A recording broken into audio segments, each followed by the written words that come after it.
Good morning, students. Today we will discuss Hardy Weinberg principle, है ना। Hardy-Weinberg principal क्या कहता है बेटा कि that allele frequency in a population are stable and is constant from generation to generation। ध्यान रखना क्या कह रहा है एलील क्या होता है बेटा? जीन और अलील मैंने बताया हुआ है ना। एक जीन एक ट्रेट को कंट्रोल करता है, ठीक है, और उसकी क्या होती है, दो फॉर्म्स होती हैं, कॉन्ट्रास्टिंग ट्रेट्स, है ना। एक जीन की दो फॉर्म, जैसे ए या फिर टी, ये क्या है, ये अलील है, ठीक है। तो हार्डी-वेनबर्ग प्रिंसिपल क्या कहता है, अलील फ्रीक्वेंसी है ना, एक पॉपुलेशन में अलील फ्रीक्वेंसी स्टेबल होती है, कांस्टेंट होती है फ्रॉम जनरेशन टू जनरेशन, चाहे कितने भी जनरेशन हो वो फ्रीक्वेंसी सेम रहेगी। कौन कहता है? Hardy Weinberg principle. किसने दिया था? हार्डी और वेनबर्ग ने दिया था, ठीक है। इसके बाद एक बात, जीन पूल हमेशा कांस्टेंट रहता है according to Hardy Weinberg principle. Gene pool remains constant और इसी को हम बोलते हैं जेनेटिक इक्विलिब्रियम, ठीक है। जो जीन पूल है एक स्पीसीज का वो हमेशा सेम रहेगा। जीन पूल का मतलब is made up of all the genes that are in a population. एक पॉपुलेशन जिन जीन्स से बनी है ना, हम उसको कहेंगे ये उस पॉपुलेशन का जीन पूल है, ठीक है। जीन पूल मतलब एक पॉपुलेशन का टोटल जीन्स, एक पॉपुलेशन में जितने भी जीन्स होते हैं हम उसको क्या बोल सकते हैं? जीन पूल बोल सकते हैं। हार्डी-वेनबर्ग प्रिंसिपल क्या कहता है? अलील फ्रीक्वेंसी मतलब कौन सा अलील कितना मतलब अपने आप को रिप्रेजेंट करेगा, ये हर जनरेशन में स्टेबल होता है, कांस्टेंट होता है। जीन पूल हमेशा कांस्टेंट रहता है और इसी को हम जेनेटिक इक्विलिब्रियम बोलते हैं, ठीक है। Sum total of all allelic frequency, हर सारी जो एलेलिक फ्रीक्वेंसी है उनका जो टोटल होगा सेम होगा, उनका जो टोटल होगा वो क्या होगा? 1 होगा। ध्यान रखना, सम total of all allylic frequencies मतलब जितने भी एलील हैं उनकी फ्रीक्वेंसी की कितनी बार आने के चांसेस हैं उसके, हमने फर्स्ट चैप्टर किया हुआ है ना, मोनोहाइब्रिड क्रॉस से निकाल के कि इसके चांसेस ये है 50% कि हेट्रोजाइगस बनेंगे, फर्स्ट जनरेशन में सारे हेट्रोजाइगस होंगे, होमोजाइगस होंगे, ऐसे हमने निकाली हुई ना। तो एलेलिक फ्रीक्वेंसी जो सारी टोटल एलेलिक फ्रीक्वेंसी होती है उसका टोटल क्या होगा? 1 होगा, ठीक है। हार्डी-वेनबर्ग प्रिंसिपल के कुछ कंडीशंस हैं कि पॉपुलेशन बिग होनी चाहिए इनके लिए, तभी ये चीज़ फॉलो हो पाएंगे, ठीक है। कोई म्यूटेशन ना हो, क्योंकि अगर म्यूटेशन हो जाएगी तो एलेलिक फ्रीक्वेंसी चेंज हो सकती है, ठीक है। कोई माइग्रेशन ना हो सकता है कुछ जीन्स यहाँ से दूसरी जगह चले जाएं, तो वो जीन पूल से कुछ जीन तो एस्केप हो गए ना बेटा, इसलिए माइग्रेशन नहीं होनी चाहिए। रैंडम मैटिंग होनी चाहिए, जितने भी पॉपुलेशन है उनमें रैंडम मैटिंग होनी चाहिए, ठीक है। नेचुरल सिलेक्शन नहीं, कोई सिलेक्शन नहीं होना चाहिए, ठीक है। रिप्रोडक्टिव एज और कैपेबिलिटी होनी चाहिए सभी ऑर्गेनिजम्स में। ये कंडीशन है तभी हार्डी-वेनबर्ग प्रिंसिपल फॉलो हो पाएगा, ठीक है। अब हार्डी-वेनबर्ग प्रिंसिपल या हार्डी-वेनबर्ग इक्विलिब्रियम को अफेक्ट करते हैं कुछ फैक्टर्स, जीन फ्लो और जीन माइग्रेशन। अगर एक पॉपुलेशन है उसमें से कुछ जीन्स चले गए, फ्लो हो गए, यहाँ से माइग्रेट हो गए, तो वो जीन तो यहाँ पे नहीं है प्रेजेंट, अब नहीं है ना प्रेजेंट, तो क्या हो गया? हार्डी-वेनबर्ग प्रिंसिपल को इसने इफेक्ट कर दिया, मतलब अब हार्डी-वेनबर्ग प्रिंसिपल या हार्डी-वेनबर्ग इक्विलिब्रियम फॉलो नहीं हो पाएगा। इसके बाद होता है जेनेटिक ड्रिफ्ट। जेनेटिक ड्रिफ्ट का मतलब है वही कि यहाँ से कुछ जीन्स चले गए बाय चांस यहाँ से कुछ ऐसी पॉपुलेशन है जो चली गई और कुछ जीन्स जो सिर्फ इनमें थे और वही पॉपुलेशन चली गई, ठीक है। और वहाँ पर जाके इन्होंने अलग से कोई मतलब यहाँ पे जाके वो अलग जगह पे रहने लग गए, तो वो जीन्स यहाँ पे आ गए और यहाँ से एलिमिनेट हो गए, इसको हम बोलते हैं जेनेटिक ड्रिफ्ट। इसके बाद म्यूटेशन भी इफेक्ट करेगा। किसी भी एक जीन, मान लो एक ये जीन था, म्यूटेंट हुआ और बन गया ऐसा जीन, ठीक है। तो मतलब एलेलिक फ्रीक्वेंसी या एलील मतलब चेंज होगा ना इसमें, म्यूटेशन से तो पूरा ही चेंज हो जाएगा। तो हार्डी-वेनबर्ग प्रिंसिपल इससे भी इफेक्ट होगा। जेनेटिक रिकम्बिनेशंस, अगर जेनेटिक रिकम्बिनेशंस होंगे क्रॉसिंग ओवर होगी, जो जीन्स दूर दूर है पास पास हैं, लिंकेज है जिनमें, अगर उनमें भी रिकम्बिनेशन हो गई तो भी क्या होगा बेटा, हार्डी वेनबर्ग प्रिंसिपल इफेक्ट होगा। और अगर नेचुरल सिलेक्शन हो जाता है कोई एक स्पीसीज का और दूसरी एलिमिनेट हो जाती है या फिर ज़्यादा डोमिनेंट हो जाती है जो नेचर ने सिलेक्ट किया उसको, तो भी क्या होगा, हार्डी वेनबर्ग प्रिंसिपल को इफेक्ट होगा। ठीक है, ये था हार्डी वेनबर्ग प्रिंसिपल। अब इसको समझाते हैं कि मतलब किसी भी, मान लो दो अलील है कोई भी, और उनके क्या क्या जीनोटाइप बन सकते हैं। जीनोटाइप तो समझते हो ना बेटा, जीनोटाइप और फिनोटाइप। फिनोटाइप मतलब एक्सटर्नल फीचर से देख के हम बता दें कि ये ऐसा है, ठीक है, और जीनोटाइप मतलब उसका जेनेटिक मेकअप। ठीक है, तो दो एलील्स हैं हमारे पास, ए और ए, है ना, तो इसके जीनोटाइप 3 बन सकते हैं, हमें अच्छे से पता है। एक तो क्या बनेगा, होमोजाइगस डोमिनेंट, हेटेरोजाइगस और होमोजाइगस रिसेसिव, ये 3 बनेंगे। ठीक है, मान लो अलील फ्रीक्वेंसी, अलील की फ्रीक्वेंसी है पी, और स्मॉल ए रिसेसिव की फ्रीक्वेंसी है क्यू। तो according to Hardy Weinberg principle P plus Q is equal to 1 होगा, हमेशा ध्यान रखना, P plus Q is equal to 1।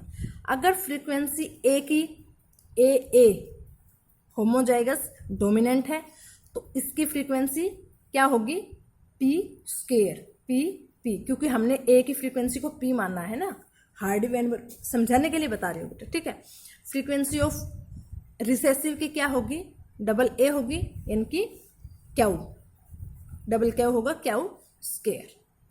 अब जो हेटेरोजाइगस कंडीशन में है, एक पी होगा और एक क्यू होगा, है ना, तो रेशो क्या बन जाए, रेशो क्या आता है मोनोहाइब्रिड क्रॉस में, कि एक डोमिनेंट होगा, 2 हेटेरोजाइगस होंगे, होमोजाइगस डोमिनेंट होगा एक, 2 हेटेरोजाइगस होंगे और एक होमोजाइगस रिसेसिव होगा। तो यहाँ से इक्वेशन क्या निकल के आई, P square 2p Q, Q square. हमें पता है क्योंकि हमने कैपिटल ए डोमिनेंट की फ्रीक्वेंसी को हमने पी मानना है बेटा, ध्यान रखना ये बात। ठीक है, तो हम इसको ऐसे लिख सकते हैं, P square plus 2p Q plus Q square is equal to 1। और यही तो कहा था हार्डी वेनबर्ग ने कि सारी एलेलिक फ्रीक्वेंसी का टोटल क्या होता है, 1 होता है। और p प्लस क्यू स्क्वायर भी क्या होता है, 1 होता है। ये हार्डी वेनबर्ग प्रिंसिपल के अकॉर्डिंग इक्वेशंस आ गई, इनको आपने ध्यान रखना है। ठीक है, मान लो इसमें न्यूमेरिकल्स भी आते हैं बेटा, न्यूमेरिकल्स भी करवाऊंगे।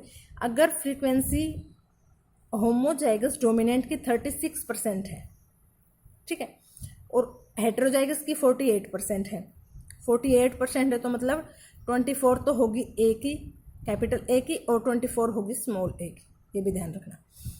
होमोजाइगस रिसेसिव की परसेंटेज है या फ्रीक्वेंसी है 16%, है ना। तो अगर मैं कहूँ कि ए की टोटल फ्रीक्वेंसी निकाल दो, ए की टोटल फ्रीक्वेंसी निकाल दो, तो कैसे निकालोगे, ए की टोटल फ्रीक्वेंसी हम कैसे निकालेंगे, 36 प्लस 24, डबल ए की फ्रीक्वेंसी क्या है 36%, लेकिन यहाँ पे भी तो है कैपिटल ए, तो हम इसमें 24 और प्लस कर देंगे तो टोटल फ्रीक्वेंसी हमारे पास आ जाएगी 60%। अगर हम इसको परसेंटेज इसके हटाएं तो क्या आएगा, 0.6 आएगा कि नहीं। अब मैं कहूँ फ्रीक्वेंसी ए की बताओ, तो फ्रीक्वेंसी ए की क्या है, ए स्क्वायर की क्या है बेटे, क्यू स्क्वायर की 16% है, लेकिन यहाँ भी तो है स्मॉल ए 24, यहाँ से 16 plus 24 is equal to 40%। 40% percentage हटाएंगे 0.4 बचे। समझ आई बात। अगर मैं आपको करने के लिए दूँ तो कर दोगे, कोई एक न्यूमेरिकल दूँ, है ना, समझ आ गया।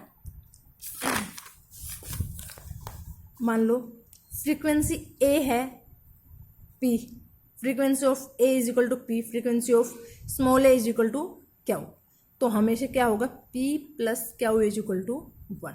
ये इक्वेशन तो मोस्ट इंपॉर्टेंट है। ठीक है, जीन फ्रीक्वेंसी क्या होगी, P square plus 2p Q plus Q square, और जीनोटाइप क्या बनेगा, होमोजाइगस डोमिनेंट, 2 हेटेरोजाइगस और होमोजाइगस रिसेसिव। तो मतलब हम कह सकते हैं जीन फ्रीक्वेंसी में और जीनोटाइप फ्रीक्वेंसी में कुछ रिलेशन है। क्या रिलेशन है? P plus Q square is equal to binomial expansion है, आपने पढ़ा होगा ये। P plus Q square is equal P square plus 2PQ plus Q square is equal to 1। सभी एलेलिक फ्रीक्वेंसी का सम टोटल क्या होगा? सम टोटल क्या होगा? 1।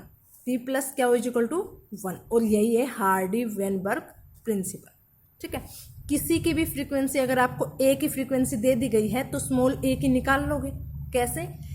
इसमें पुट करोगे, ए की वैल्यू डालोगे, ए की वैल्यू मानो मैंने दे दी 0.6, क्यू की आपको निकालनी है। कैसे निकालोगे? 0.6 plus Q is equal to 1। Q को इधर ले आओ, 1 माइनस 0.6, 0.4 आ गई मैम क्यू की फ्रीक्वेंसी। आ गई कि नहीं आ गई?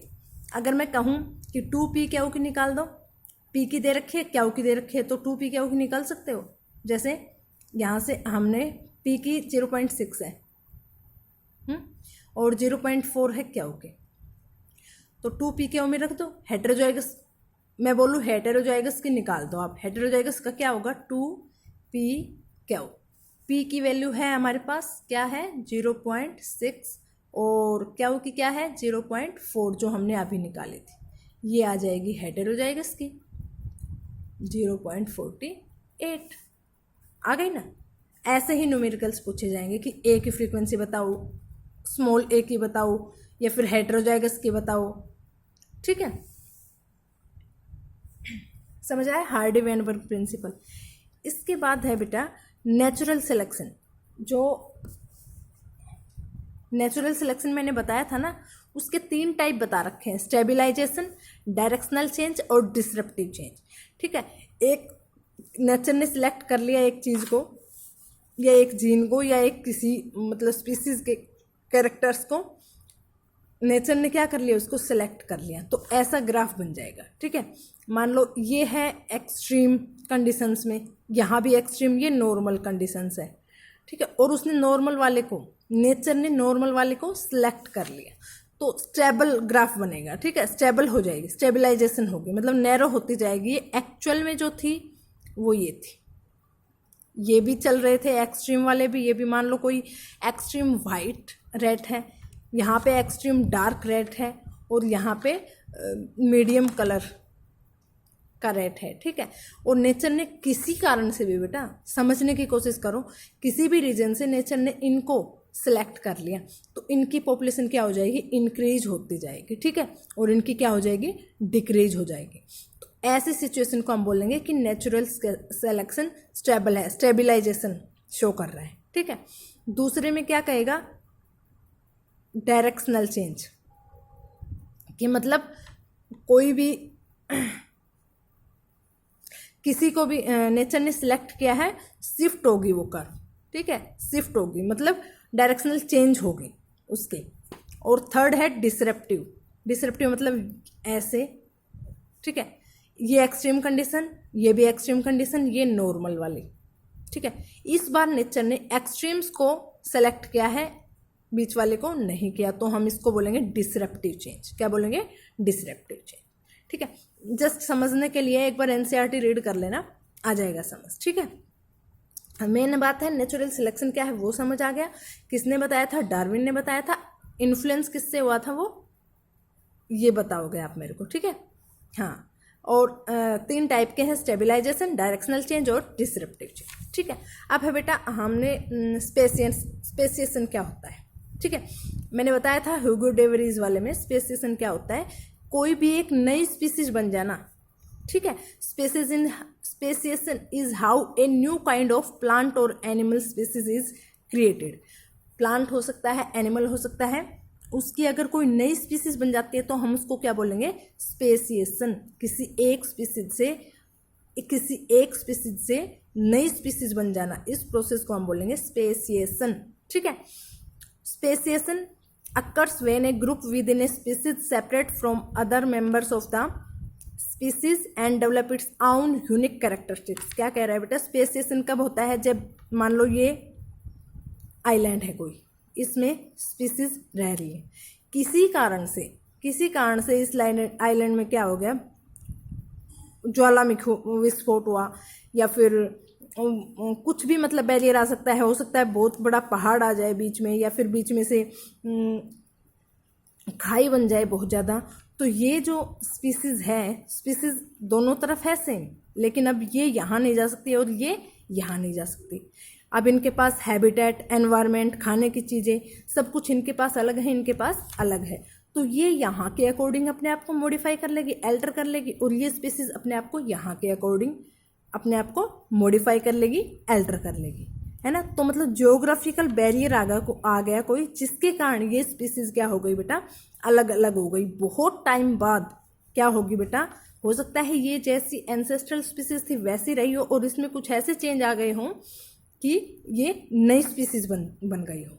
ठीक है, जियोग्राफिकल बैरियर के कारण इसने अपने आप में क्या कर लिया, यूनिक कैरेक्टरिस्टिक्स को डेवलप कर लिया, जिससे ये क्या बन गई, एक नई स्पीसीज बन गई। और नई स्पीसीज बनने का क्या मतलब है, रिप्रोडक्टिव आइसोलेशन, मतलब कोई भी एक स्पीसीज ही इंटरब्रीडिंग कर सकती है। हालांकि उन स्पीसीज में वेरिएशंस बहुत होंगे, लेकिन कोई एक स्पीसीज ही अपने आप में आपस में इंटरब्रीडिंग कर सकती है, दो स्पीसीज नहीं कर सकती, और इसी को हम बोलते हैं रिप्रोडक्टिव आइसोलेशन। स्पीसीज की न्यू डेफिनेशन किसने दी थी, जिसको हमने 20th सेंचुरी का डार्विन बोला था, उसका नाम भी बताना है। ठीक है, जब स्पेसिएशन होती है जियोग्राफिकल बैरियर के कारण, तो ऐसे स्पेसिएशन को हम बोलते हैं एलोपैट्रिक स्पेसिएशन। क्या बोलते हैं, एलोपैट्रिक स्पेसिएशन। ठीक है, जैसे ये है एंसेस्ट्रल स्पीसीज, एक सेकंड, ये है एंसेस्ट्रल स्पीसीज। अच्छा, डार्विन फिंचीज वाला हो सकता है, यहाँ पे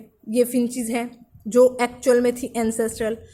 ठीक है, किसी कारण से बैरियर आ गया, ये स्पीसीज, ये एंसेस्ट्रल स्पीसीज ये रही, और यहाँ से इसमें अपने आप को एल्टर कर लिया, चेंज कर लिया। ठीक है, मॉडिफाई कर लिया अपने आप को, अपने क्लाइमेट, अपने डिफरेंट नीड्स के अकॉर्डिंग, अपने डिफरेंट फूड हैबिटेट के अकॉर्डिंग, और ये बन गई न्यू स्पीसीज। ठीक है, तो अब जो ये एंसेस्ट्रल स्पीसीज है और ये न्यू स्पीसीज है, ये आपस में ब्रीड नहीं कर पाएंगी, तो मतलब ये क्या बन गई, ये नई स्पीसीज बन गई, और इसी को हम बोलते हैं स्पेसिएशन। और अगर जियोग्राफिकल बैरियर के कारण बनती है तो उसको हम बोलेंगे एलोपैट्रिक स्पेसिएशन। ठीक है, अच्छा, डार्विन फिंचीज का साइंटिफिक नेम बताना भूल गई थी मैं, जियोस्पिजा स्पीसीज, जियोस्पिजा स्पीसीज। ठीक है, 5 टाइप ऑफ स्पेसिएशन, स्पेसिएशन के 5 टाइप है बेटा, पैरापैट्रिक, सिम्पैट्रिक, एक तो हो गया एलोपैट्रिक। ठीक है, दूसरा पैरापैट्रिक, सिम्पैट्रिक, पेरीपैट्रिक और आर्टिफिशियल स्पेसिएशन। स्पेसिएशन 5 टाइप की होती है। एलोपैट्रिक मोस्ट इंपॉर्टेंट है, और पैरापैट्रिक में क्या होगा बेटा, पार्शियल स्पेशियल आइसोलेशन होगा। मतलब वहाँ पे तो क्या हुआ था, ज्योग्राफिकल आइलैंड, मतलब पूरा आइलैंड में ही ज्योग्राफिकल बैरियर आ गया था, लेकिन यहाँ पे क्या कह रहा है, एरिया वही है, लेकिन बीच में कुछ ऐसे ऑब्स्टेकल्स आ जाएंगे कि ये स्पीसीज यहाँ नहीं जा पाएगी और ये यहाँ नहीं जा पाएगी। ठीक है, और ये क्या होगी बेटा, ये नई स्पीसीज बन जाएगी। सिम्पैट्रिक में क्या होता है, ये स्पीसीज है, इसमें कुछ के पास कुछ अलग जीन्स है, कुछ अलग कैरेक्टर्स हैं, और ये अपने आप ही क्या करेंगे बेटा, कोई फिजिकल बैरियर नहीं आएगा, लेकिन ये अपने आप ही इनके साथ रिप्रोडक्शन करना बंद कर देंगी, और इनका अलग ग्रुप बन जाएगा, और इसको हम बोलेंगे कि इनके जीन्स में कुछ मतलब जेनेटिक पॉलीमॉर्फिज्म हुआ, कि इनके जीन्स में कुछ चेंज था, कुछ अलग से जीन्स थे इसके पास, और ये ग्रुप क्या बन गया, नई स्पीसीज बन गई। मान लो ये थी एंसेस्ट्रल स्पीसीज, और इसमें ये ग्रुप अलग से रिप्रोड्यूस करने लग गया, इन्होंने अपने आप ही इनके साथ बंद कर दिया। ठीक है, तो ये क्या होगी, ये नई स्पीसीज बन जाएगी, और ये जो एंसेस्ट्रल स्पीसीज है वो ही रहेगी। 4th है peripatric, isolation of population at the periphery. मतलब यहाँ पे कि कुछ मतलब किनारों पे या फिर पेरीफेरी पे कुछ क्या करेंगी, अपना न्यू नीके डेवलप कर लेंगी, कुछ न्यू हैबिटेट्स बना लेंगी, है ना। स्मॉल ग्रुप, कोई स्मॉल ग्रुप है वो अपने आप ही इनसे अलग हो जाएगा, और हम क्या कहेंगे कि ये पेरीपैट्रिक स्पेसिएशन हुआ है। जैसे ये स्मॉल ग्रुप है, ये अलग बन गया, और ये जो एंसेस्ट्रल स्पीसीज है वो। आर्टिफिशियल स्पेसिएशन मतलब creation of new species bye humans. Humans क्या करें, नई स्पीसीज बना ले, हाइब्रिड वगैरह, रिसर्च वगैरह से। ठीक है, इसको हम बोलेंगे आर्टिफिशियल स्पेसिएशन। सिम्पैट्रिक पूछा जाता है, और एलोपैट्रिक। मोस्ट इंपॉर्टेंट तो एलोपैट्रिक ही है। ठीक है, हाँ जी, समझ आ गया। ठीक है, एक बात और, होमोलोगस ऑर्गन्स और एनालोगस ऑर्गन्स के एग्जाम्पल देने हैं आपको, ठीक है, और कन्वर्जेंट इवोल्यूशन और डाइवर्जेंट इवोल्यूशन को डिफाइन करके बताना है, ठीक है। और वेस्टिजियल ऑर्गन्स, ह्यूमन के वेस्टिजियल ऑर्गन्स है वो बताने हैं, ठीक है। थैंक यू बेटा।